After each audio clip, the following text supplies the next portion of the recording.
Now, the root of AIT, Ramcharita Manasa. The root of AIT. I shall put this book forward here. Now, the mastermind behind this Aryan invasion theory was Max Muller. All right? All right. In the meanwhile, you can focus on this. I wonder if you could, better you hold that there. You can focus on this verse here, right? And we're going to deal with that verse. Now, the mastermind behind this Aryan invasion theory was Max Muller. The root of his thesis was 1500 BC. Yeah, that is where it is, okay? This is 12,000 years Siddhantic calendar, right? Now, therefore, we must find this root timeline. And this is the root timeline I'm presenting here. And that is from page 797, verse 7. Okay? Now, what is it saying? Rama is birthless. Rama is birthless. What it means? It is an entity. It is not a human birth. Verse state that entity Ram reigned for 11,000 years. If you can read it there, you will see he reigned for 11,000 years. Okay? Ram is named for Siddhantic calendar. So what it's telling you, once it's giving you this time, that is also the calendar. So the name Ram is also the calendar. So you can say Ram is calendar, and also it is the character that was appointed, which was an entity, right? So this is the calendar that's coming down. That is Ram too, right? Now when you go to page 804, verse 3. All right, that's one there.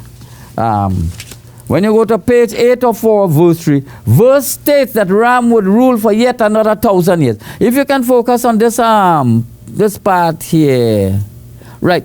He reflected that he would rule in his father's kingdom for yet another 1,000 years. What does that mean?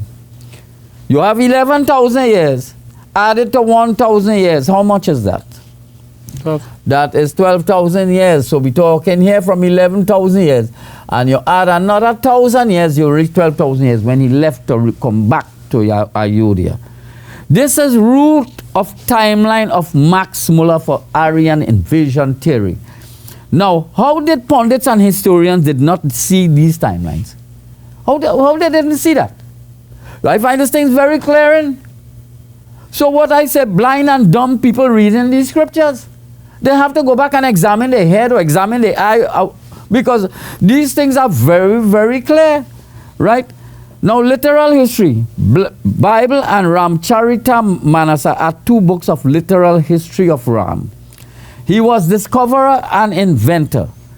Teachers presenting history from these two books must be qualified with 3 subjects. So I'm going to give you back, I presented this thing before, but I'm going to give you back the 3 subjects that you have to be qualified in before you can teach these scriptures, the both of them. And the both of them are mentioned there. Now, Dharma Yoga, study of literal history of Ram, right? This is this area here for the 12,000 years. Karma Yoga is a study of birth and death world. All right, but let me move it out to present the right now. Karma Yoga is this traveling through the flood or traveling through waters through these 2 divisions and the Vedi. All right, now that is the study. When you want to study birth and death, you will get here. I present 6 resurrections and 4 deaths. This is what, if you want to study that, this is what it is. Karma Yoga. And Janana Yoga, study of spiritual world, meaning this is how Ram transported the 7 sages with 378 spirits on journey through 4 heavens and 4 yugas. To be qualified in these 3 subjects, you are called a Sankhya Yogi. So understand that. They present these things in this book, and people reading this and have no knowledge because you're not qualified. I keep telling everybody, they're not qualified. You must be qualified in them 3 subjects. If you're not qualified, both for Bible too. So the Bible people must know they must refrain from reading this book if they are not qualified. That is a Hindu book. 3 subjects. All teachers of these 2 books who are not qualified with 3 subjects must be dumped and stopped by Hindu law. I want you to pay attention to that. Pundits fail to understand Hindu law. This is stated very clearly in latter part of Gita chapter 18. Go to the latter part of chapter 18 and it's telling you, you have to be qualified with 3 subjects, okay? Dumb teachers continue to present Ram as a mythological character. Refrain from presenting Ram as a mythological character. You are distorting my ancestors' history, right?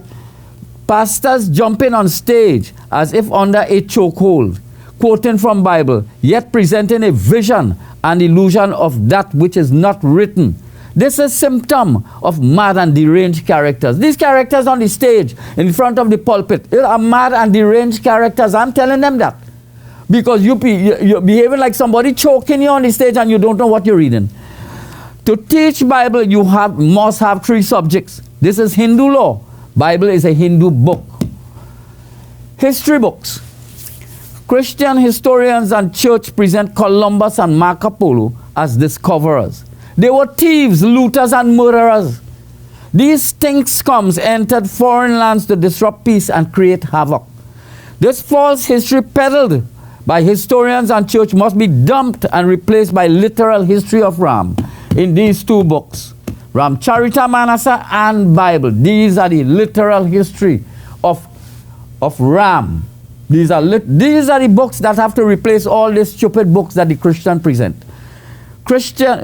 All history books of the world presented by church are false. Christian history constructed by historians and church must be dumped.